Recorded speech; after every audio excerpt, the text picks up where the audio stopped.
कभी कभी क्रिकेट में एक स्पेसिफिक इनिंग पूरी जनरेशन को हॉन्ट कर देती है। अब ये लाइन सुन के हर इंडियन को 2023 का वर्ल्ड कप याद आ जाता है। आज वो इंडियन टीम के ट्रॉफी ड्रॉट का लास्ट टूर्नामेंट था, जो कि एक्चुअली इंडिया में ही हो रहा था। एंड उस टूर्नामेंट में इंडिया सब मैचेस जीता, ग्रुप स्टेजेस से लेकर नॉकआउट तक। पर फिर फाइनल मैच, जहां पर सबसे ज्यादा उम्मीद थी इंडिया के जीतने के लिए, उसमें इंडियन टीम हार गई एंड करोड़ों इंडियंस का सपना टूट गया। बहुत खराब था। चूतिया बनाने का धंधा है। अरे नहीं मजा आया, लेकिन अंदर से मन टूटा हुआ है। बट ये चीज इंडिया के साथ पहली बार नहीं हो रही थी। इस ट्रॉफी ड्रॉट की शुरुआत हो चुकी थी साल 2014 से, जब हुआ था वो T20 वर्ल्ड कप, जिसमें इंडिया कुछ नहीं कर पाया। पहले 2007, 2011, 2013 में ट्रॉफी जीतने के बाद इंडिया के पास एक और मौका था ट्रॉफी को अपने नाम करने का। बट वो कहते हैं ना, क्रिकेट के कुछ पल स्टेडियम से ज्यादा हिस्ट्री और रिकॉर्ड्स की नोटबुक में लिखे जाते हैं। और 2014 का T20 वर्ल्ड कप भी कुछ ऐसा ही था, एक ऐसा टूर्नामेंट जिसमें इंडिया कुछ नहीं कर पाया। इवन इंडिया के सबसे बड़े मैच विनर प्लेयर में से एक युवराज सिंह, जिन्होंने 2007 T20 वर्ल्ड कप और 2011 के ओडीआई वर्ल्ड कप में अपनी मैच विनिंग परफॉर्मेंसेस से इंडिया को जितवाने में हेल्प करी थी, वो भी उस दिन कुछ नहीं कर पाए। एंड इवन अपनी स्लो इनिंग की वजह से वो ट्रोल तक हो गए। पर ये कहानी एक स्लो इनिंग्स की नहीं है, ये कहानी एक पूरे कैंपेन की है, एक ऐसी जर्नी की जिसमें इंडिया ने पूरा डोमिनेट किया। इतना कि सभी फैंस और एक्सपर्ट्स यही कह रहे थे कि ट्रॉफी इस बार इंडिया फिर से ले जाएगा। और इसी कॉन्फिडेंस के बीच एक ऐसी कहानी लिखी जा रही थी जिसने सभी फैंस और प्लेयर्स के मन में बस एक ही सवाल छोड़ दिया, आखिर क्या हुआ था। और फिर शुरुआत हो गई थी इंडिया के 10 साल लंबे ट्रॉफी ड्रॉट की, जिसको ऑल दो इंडियन टीम ने 2024 में T20 वर्ल्ड कप जीत के खत्म तो कर दिया था, लेकिन शुरुआत एक ऐसी तरीके से हुई थी जिसको भूलना मुश्किल है। आज की वीडियो एक ऐसी केस स्टडी है जिसमें हम माइंडसेट की, मोमेंटम की और मिस मोमेंट्स की सब की बात करेंगे। एक ऐसी स्टोरी जो शुरू तो होती है ढाका के पिच से, लेकिन इसने इंडियन टीम के माइंडसेट को इस तरीके से खराब कर दिया। तो चलिए बात करते हैं इंडिया के 2014 T20 वर्ल्ड कप के कैंपेन की। वो बिल्डअप, वो डोमिनेटिंग ग्रुप स्टेज, वो सेमीफाइनल सिनेमा और फिर वो रात जिसने सब कुछ बदल दिया।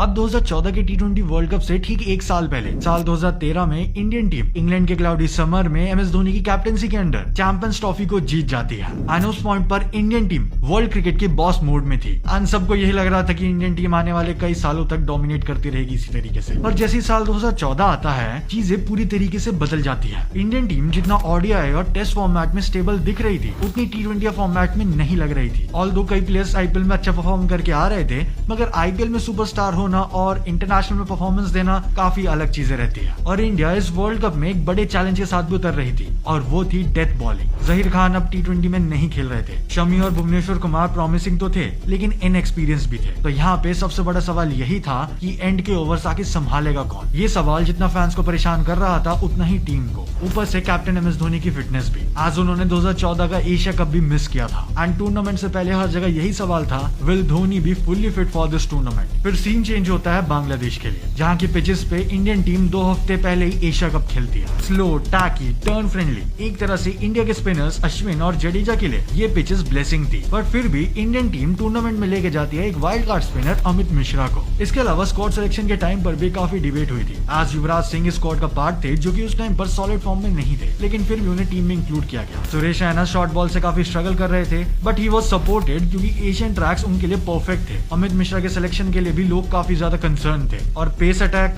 डेफिनेटली टैलेंट में काफी हाई था, बट एक्सपीरियंस में उतना ही लो। ऑल्दो ये टीम पेपर पे काफी स्ट्रॉन्ग लग रही थी, बट उतनी फ्लॉलेस नहीं थी।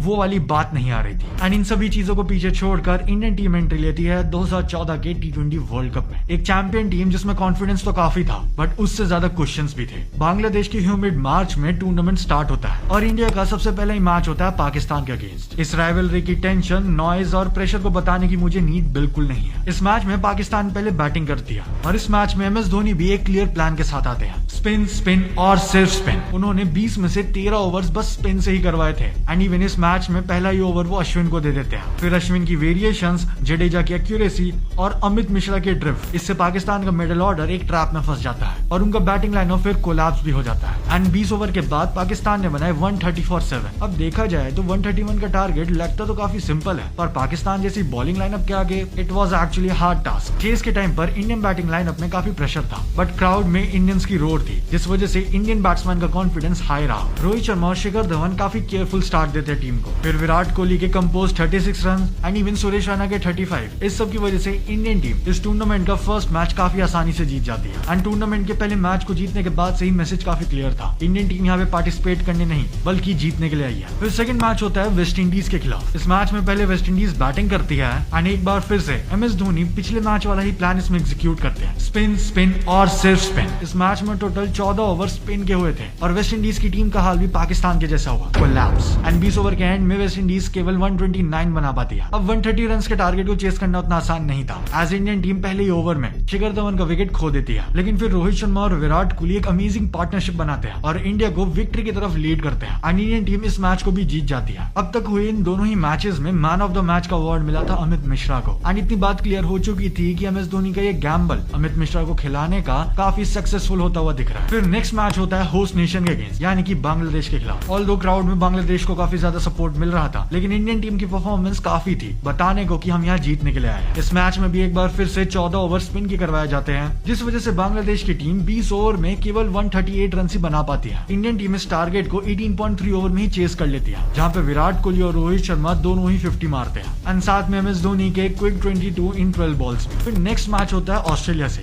Yes, a tough team. Unlike the other matches जहाँ पे इंडिया पहले बॉलिंग कर रही थी, इस मैच में इंडियन टीम पहले बैटिंग करती है और 20 ओवर के एंड में बना देती है 159 रन एंड युवराज सिंह जो कि पिछले कई मैचेस से फॉर्म में नहीं थे, इस मैच में बना देते हैं 60 रन। अब सबको लग रहा था कि ऑस्ट्रेलिया जैसी टीम है तो शायद इंडिया हार सकती है, लेकिन फिर वो हुआ जो किसी ने भी एक्सपेक्ट नहीं किया था। इंडियन टीम अपनी बॉलिंग से ऐसा जादू करते हैं कि ऑस्ट्रेलिया की टीम जस्ट 86 पे ऑल आउट हो जाती है। Yes, you heard it right. खास करके अश्विन जिन्होंने अपने 3.2 ओवर्स के स्पेल में 11 रन देकर 4 विकेट ले लिए थे। वहीं अमित मिश्रा ने भी 2 विकेट लिए थे एंड भुवनेश्वर कुमार ने भी अपने 3 ओवर के स्पेल में 7 रन देके 1 विकेट लिया था। मेरे हिसाब से तो ऐसा कोई मूवमेंट नहीं आया था जब ऑस्ट्रेलिया इस तरीके से हार गई हो। I mean yes, it was really a big moment और वो भी उस टाइम के हिसाब से it was a big achievement. अब ग्रुप स्टेज के एंड में as always Indian team top कर दिया और एक भी मैच नहीं हारती एंड फाइनली अब आ जाते हैं नॉकआउट्स। सेमीफाइनल में इंडिया का मुकाबला था साउथ अफ्रीका से एंड ये कोई इजी मुकाबला नहीं होने वाला था। और मैं ऐसा क्यों कह रहा हूँ, एक बार आप उनकी बैटिंग लाइनअप देखो।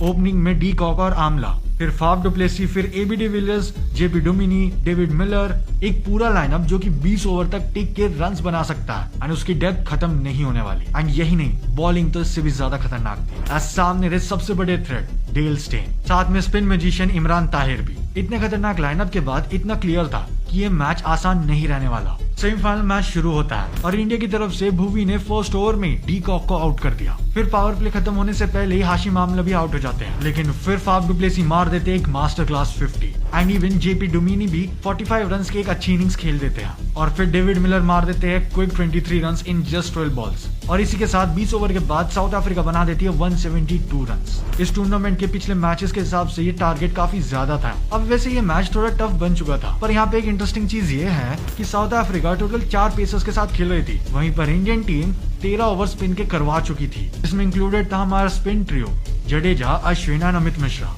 लेकिन वहीं साउथ अफ्रीका के साथ चीजें कुछ अलग थी, आज उनके पास स्ट्रॉन्ग स्पिनर्स नहीं थे। फिर आती है इंडियन टीम इस टारगेट को चेस करने के लिए। स्टार्टिंग में ही रोहित शर्मा और अजिंक्य रहाणे इंडियन टीम को एक डिसेंट स्टार्ट देते हैं, लेकिन फिर आते हैं विराट कोहली जो कि खेल देते हैं one of the finest inning in this game. आज वो मार देते हैं 44 बॉल्स में 72 रन्स एंड इंडियन टीम ये मैच 5 बॉल रहते ही 6 विकेट से जीत जाती है। एंड इसी मैच में मूवमेंट आता है जब MS धोनी लास्ट बॉल पे मैच जितवा सकते थे, बट वो शॉट नहीं मारते, जिसमें नेक्स्ट ओवर में विराट कोहली इस मैच को फिनिश कर पाए।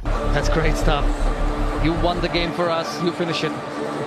अब इस पॉइंट तक ये क्लियर हो चुका था कि इंडियन टीम इस ट्रॉफी को जीतने वाली है। आज इतने खतरनाक परफॉर्मेंस के बाद कोई मना ही नहीं कर सकता था। पहले ग्रुप स्टेज में डोमिनेट किया और फिर सेमीफाइनल में इतनी अच्छी जीत and it was pretty clear कि इंडिया ही इस टूर्नामेंट को जीतने वाली है। बट वो कहते हैं ना, जैसा हम सोचते हैं वैसा कभी नहीं होता एंड यहाँ पर भी वही चीज हुई, क्योंकि इंडिया जिस टीम के अगेंस्ट सेमीफाइनल खेल रही थी वो कोई मामूली टीम नहीं थी। वो थी श्रीलंका, जो कि 2007 से लेकर 2014 तक लगातार 4 ICC फाइनल में जगह बना चुकी थी, लेकिन वो चारों के चारों हारी थी। यानी कि उनके अंदर इस बार बहुत ज्यादा ही फ्रस्ट्रेशन थी एंड बहुत ज्यादा डेस्परेशन भी इस ट्रॉफी को जीतने के लिए। जो हंगर उस टाइम पर श्रीलंकन टीम में थी वो शायद इंडियन टीम में भी ना हो। ऊपर से ये टूर्नामेंट श्रीलंकन लेजेंड्स कुमार संगकारा और महिला जयवर्धने का लास्ट होने वाला था, so it was actually a great moment for them to retire. So Sri Lankan team और फैंस यही चाहते थे कि वो इस टूर्नामेंट को जीते एंड वो अपने लेजेंड्स को अच्छा फेयरवेल दे पाए। फिर आता है मैच का वो दिन 6 अप्रैल 2014। टॉस जीतकर श्रीलंकन टीम बॉलिंग का डिसाइड करती है। एज वो पिच काफी स्लो थी, सरफेस काफी टैकी था, so it was very hard to bat there and इसी चैलेंज के साथ इंडियन टीम आती है बैटिंग करने और इनिंग्स के दूसरे ही ओवर में अजिंक्य रहाणे का विकेट हम खो देते हैं एंड फिर 11th ओवर में रोहित शर्मा का विकेट भी चला जाता है एंड उस टाइम पर इंडियन टीम का स्कोर सिर्फ 64 for 2 था, वो भी 11वें ओवर में। Can you believe this? लेकिन फिर आती है विराट कोहली की तरफ से एक और master class inning, 77 runs in just 58 balls और वो भी इतने हाई इंटेंस प्रेशर वाले मैच में, लेकिन जहां उन्हें सपोर्ट की नीड थी वहां उतना सपोर्ट उन्हें मिल नहीं पाया। एज युवराज सिंह जो कि खुद एक मैच विनर प्लेयर है, वो उस मैच में वो परफॉर्मेंस नहीं दे पाए जिसकी सबसे ज्यादा नीड थी। उन्होंने 21 बॉल्स में सिर्फ 11 रन ही बनाए। ऑल्दो उन्होंने एंकर का काम काफी अच्छी तरीके से किया, बट ये एक T20 मैच है एंड यहाँ पे बॉल वेस्ट करना एक बहुत बड़ी गलती रहती है एंड वो उस प्रेशर को उस वे में हैंडल नहीं कर पाए जिसकी हमें नीड थी और इनिंग्स के एंड में इंडियन टीम बनाती है 130 रन 4 विकेट के लॉस पर। अब देखा जाए तो ये टारगेट उतना कुछ खास नहीं था, लेकिन जैसे कि मैंने कहा कि पिच बैटिंग करने के लिए काफी हार्ड थी, तो चांसेस थे कि अगर इंडियन टीम को मौका मिला तो उस मौके को फायदे में बदल सकते हैं अपने स्पिनर्स की वजह से। फिर आती है श्रीलंकन टीम बैटिंग करने के लिए। सेकंड ओवर में ही मोहित शर्मा कुशल परेरा को आउट कर देते हैं एंड इवन पावर प्ले के एंड से पहले ही दिलशान भी आउट हो जाते हैं और 10th ओवर की लास्ट बॉल पर महिला जयवर्धने भी एंड उस टाइम पर स्कोर आ चुका था 65 for 3 पर, जो कि एक्चुअली सिमिलर था इंडियन टीम की बैटिंग से भी एंड इस पॉइंट पे लग रहा था कि मैच किसी भी डायरेक्शन में जा सकता है, इंडिया भी जीत सकती है, श्रीलंका भी जीत सकती है। लेकिन फिर आते हैं बैटिंग करने कुमार संगकारा, जो कि खेल देते हैं एक मैच विनिंग नॉक 52 रन की और साथ में उन्हें साथ मिलता है तिशारा परेरा का और ये दोनों मिलकर जिता देते हैं श्रीलंका को उनका maiden T20 world cup title.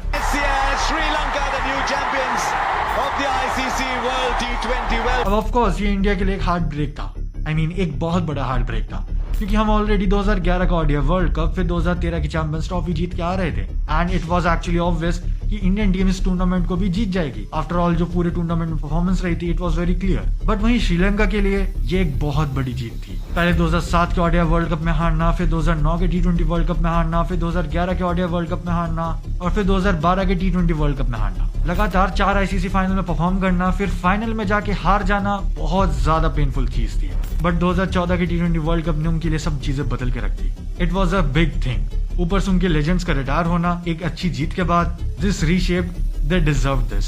But अब अगर हम इंडियन टीम की बात करें तो ये हार कोई मामूली हार नहीं थी, क्योंकि 2014 की इस हार के बाद हम फिर 2015 का सेमीफाइनल हारे, फिर 2017 का फाइनल, फिर 2019 का सेमीफाइनल, दोनों ही world test championship finals and even 2022 का T20 सेमीफाइनल और फिर 2023 का वर्ल्ड कप फाइनल भी, जो कि एक्चुअली हमारे घर में हो रहा था। बट ये पूरे 10 साल का पीरियड बन गया एक ट्रॉफी ड्रॉट इंडियन टीम के लिए, जिसमें इंडियन टीम को ट्रोल किया गया, हेट किया गया एंड इवन चोकर्स का टैग भी दे दिया गया। ऑल्दो सभी वर्ल्ड कप जिसमें इंडियन टीम हारी थी या फिर चोक कर गई थी, उनमें इंडियन टीम ने परफॉर्मेंस अच्छी जरूर दी, लेकिन फिर भी वो रिजल्ट्स नहीं मिले जिसके हम हकदार थे। अगर आप चाहते हो कि मैं इस पूरे 10 साल के पीरियड के ऊपर एक डेडिकेटेड वीडियो बनाऊं अबाउट आवर ट्रॉफी ड्रॉट, तो कमेंट करके लिख देना trophy drought. I will try my best to make this video as soon as possible for you. Well, ये थी कहानी इंडिया के 2014 के T20 वर्ल्ड कप की। अगर आपको 1983 वर्ल्ड कप विन के ऊपर वीडियो देखना है तो यहाँ पर क्लिक करो। अगर सौरव गांगुली के ऊपर वीडियो देखना है तो यहाँ पर क्लिक करो और मुझे इंस्टाग्राम पे फॉलो करना मत भूलना। Thanks for watching, see you in the next one.